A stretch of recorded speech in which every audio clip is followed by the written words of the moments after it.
and welcome to the Clever Fox YouTube channel. My name is Ilysse, and today we are going to be planning in my Clever Fox Financial Planner Premium Edition. This is one of my favorite videos to do because I love budget planning. It's probably my favorite type of planning. So I'm going to share with you an overview of this budget planner. We're going to set some financial goals and share how to use this planner in order to achieve those goals, track your expenses, contribute to savings, and even doing a monthly review so that you can make sure that you are on track all month long with your financial needs. So let's get started. Don't forget to subscribe to our channel to make sure that you get notified each time we post a new video and that you watch until the end of this one so you don't miss any of the tips and tricks that I'm sharing today. Let's get started. All right, so first up, let's take a look inside of the Financial Planner Premium. So it comes in this great box. It's like a good box for gifting or just storing your planner. It has this magnetic closure. And then when we open it up, you get these cash envelopes. So there are going to be 5 cash envelopes for you to write down the category of spending and then track your spending. And of course, put the cash inside. We have 2 sheets of stickers to make planning a little bit more fun. There is a guide included. I have that guide over here.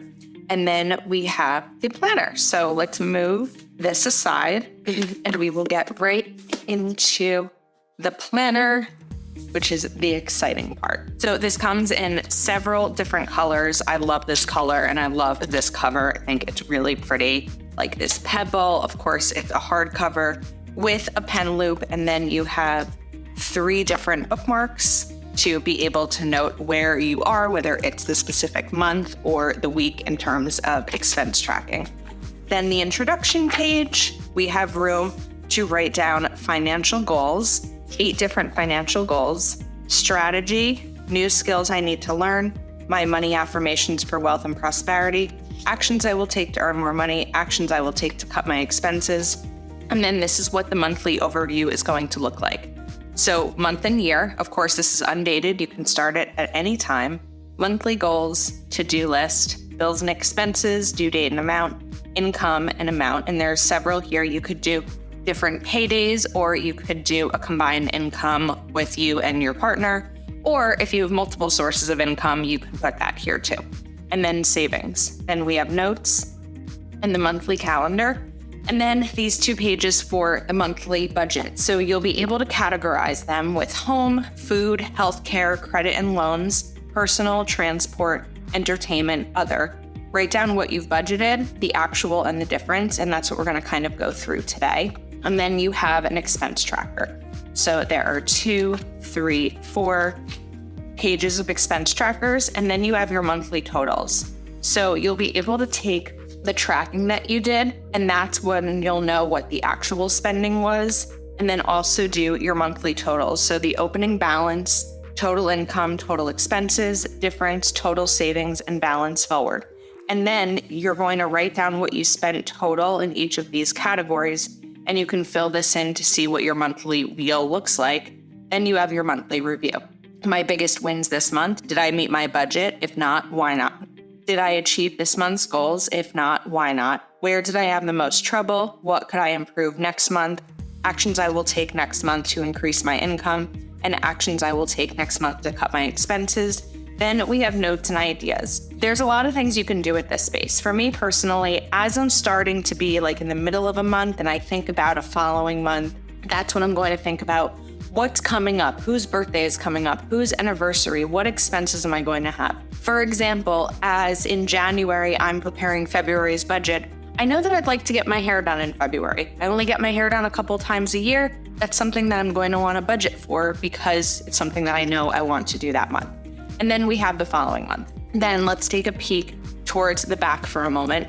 After you get through the 12 months of expense trackers, monthly budgets, and monthly reviews, we have savings trackers. So saving for amount needed, due date, date deposit, total saved. So you're going to have 8 of those. Then we have debt trackers, debt name, starting balance, minimum payment, date, amount paid, and balance. And then we have holiday budget, holiday gifts, holiday spending, and then your bill tracker. So you'll write down all the bills here. you will write down the months up top. So again, because this is undated, let's say you're starting it in February or March, you could write that and it would go through the next 12 months. And then you have your annual summaries. And then, as always, a lot of doc grid paper for you to do as you please.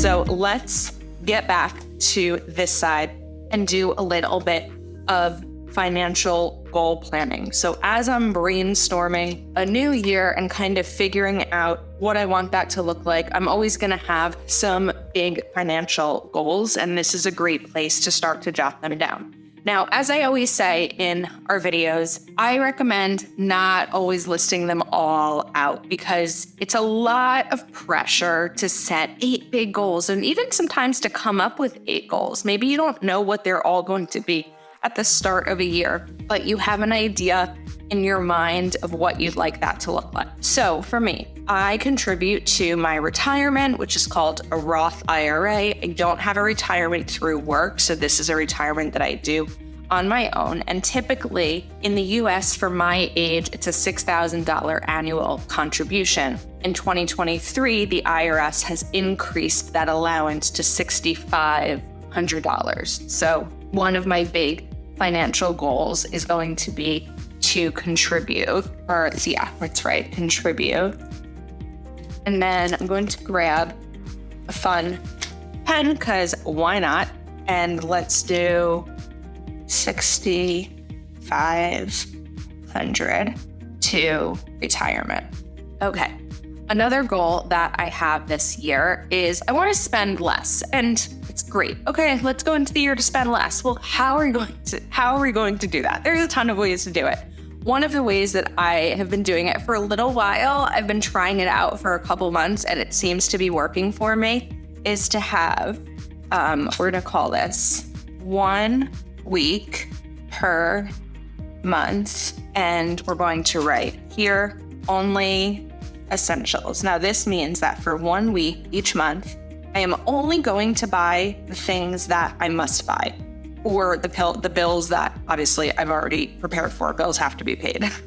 So this means that I'm not just going to go pick up coffee or go buy this shirt that I like. It's just an intentional week of not spending any money that I didn't already spend. Now, that said, let's say I had the week planned. It was going to be the 3rd week of the month. However, friends, I already had tickets for something or I already had an event. Like I said, this is only money that I didn't already intend on spending. There's no impulse buying. There's no buying just because. It's 1 week per month. And just doing something like that is going to lessen it. Perhaps you go buy coffee a lot. Maybe you decide on Thursdays you're not going to do it anymore.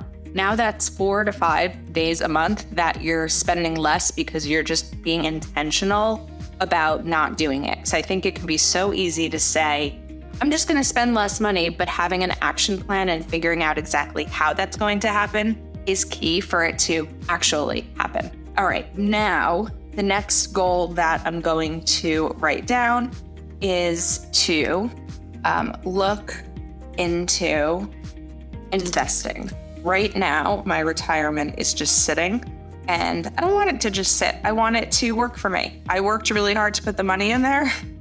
I want that money to work for me and grow. All right, then we're going to do one more goal, and that is going to be save 10% of each paycheck. Okay, so there are 4 goals to start out with, which I think is good. We're halfway through the 8, and it's a good, like I said, a good starting place for these. Now, you could even use one of these bookmarks as a reminder of your financial goals and keep that over here.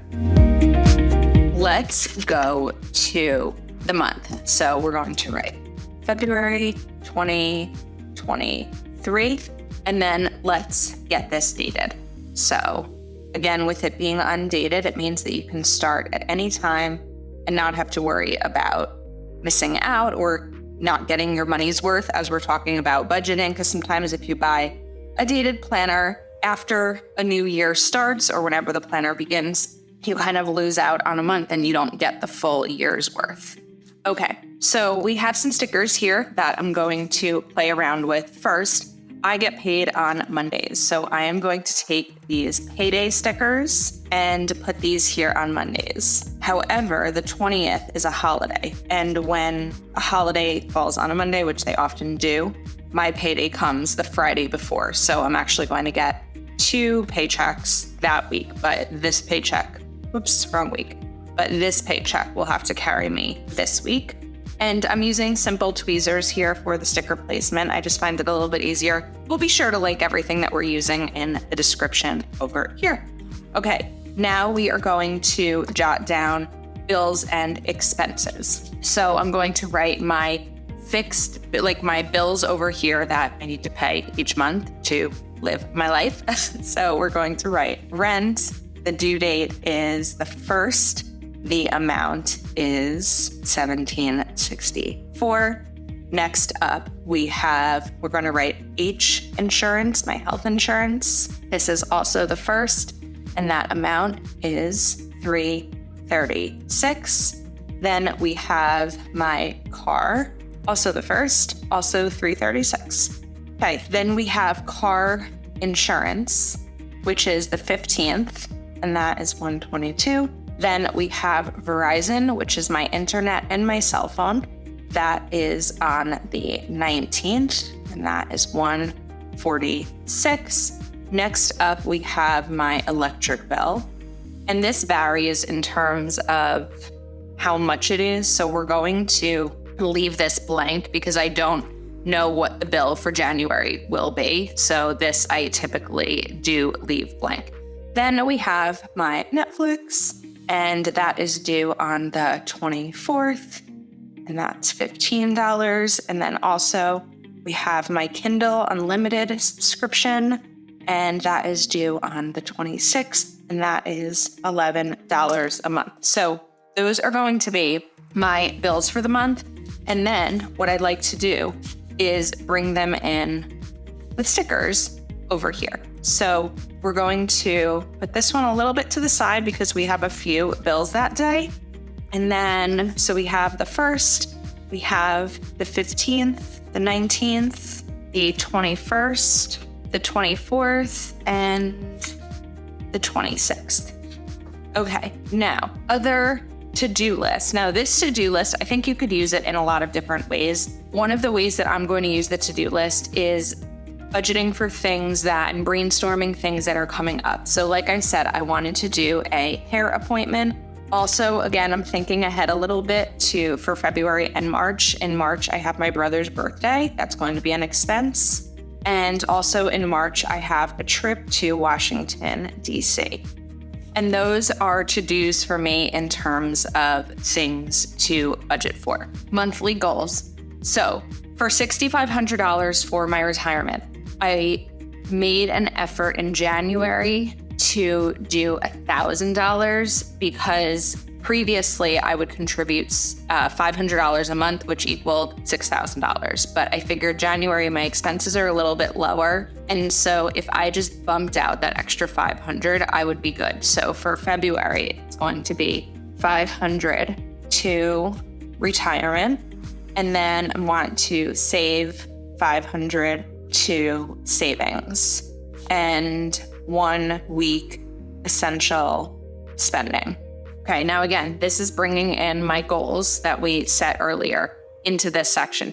Other things that you could do in terms of monthly goals could be a certain category. So in January, I decided I was not going to do any takeout food, like pick it up from the restaurant and bring it back home for myself. I was going to lower my spending that way, also health-wise, but lower my spending by being intentional about not doing takeout.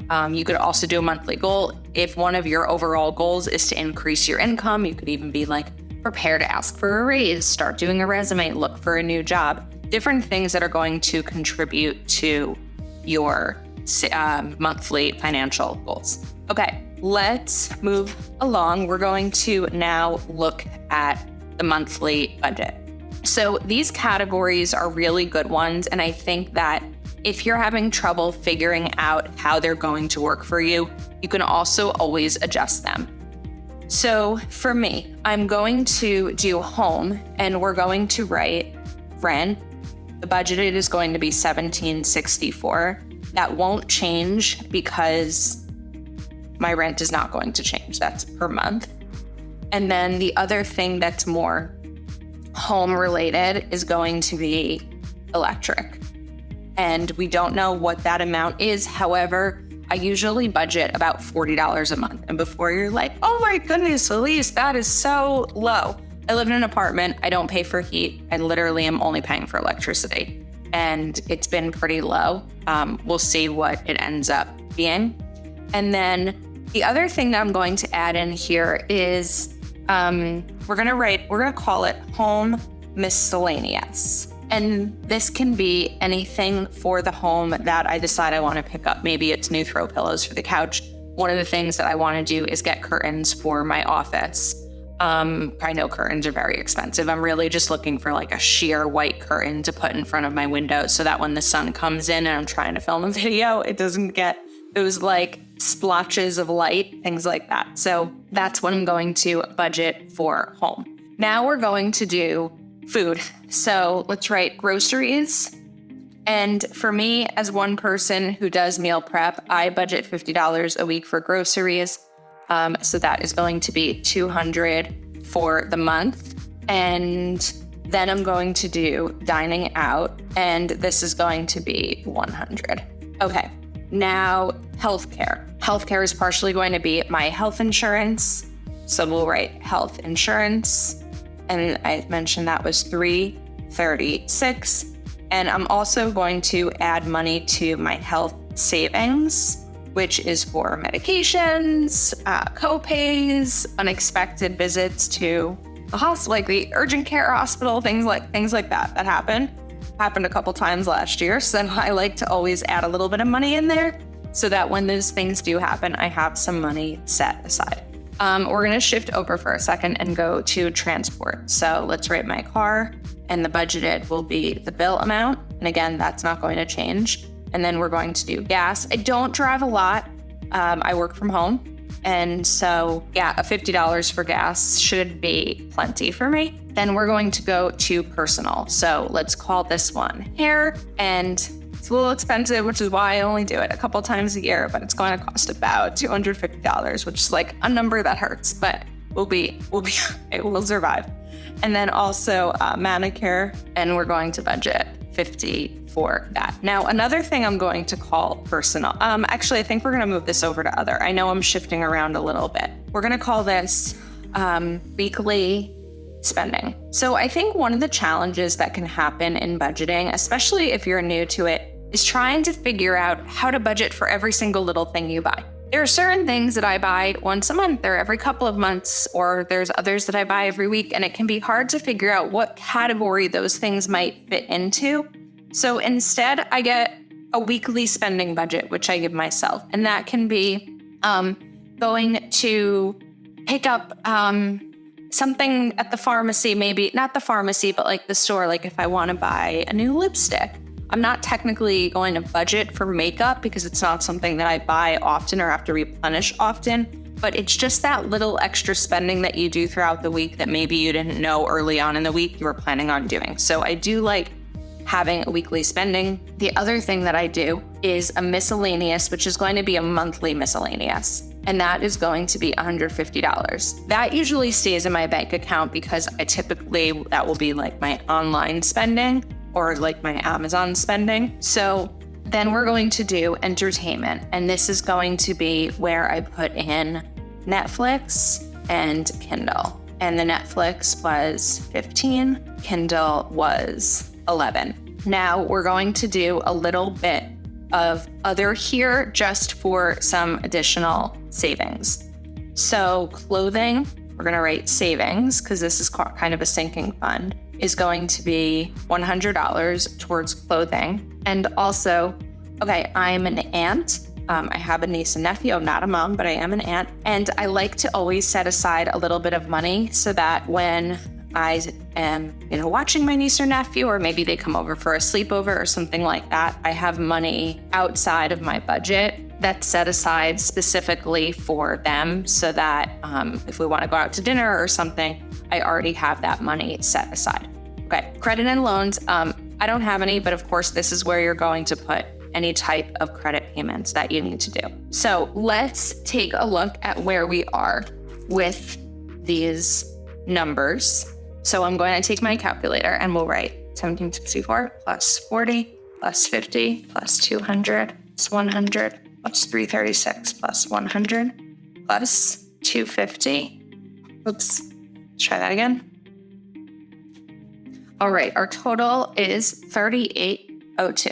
And as the month goes on and the monthly spending happens, we will be able to put the expense trackers here and then fill in what the actual was so that we can total the difference. And then of course, do the monthly review. So hope that you enjoyed this video and it is helpful in terms of learning how to use the Financial Planner Premium. Of course, you can purchase this planner over at cleverfoxplanner.com. Thank you so much for spending time with us today. Please do give this video a thumbs up and make sure you're subscribed to our channel with that notification bell turned on so you don't miss any future videos. Thanks again, and we will see you soon.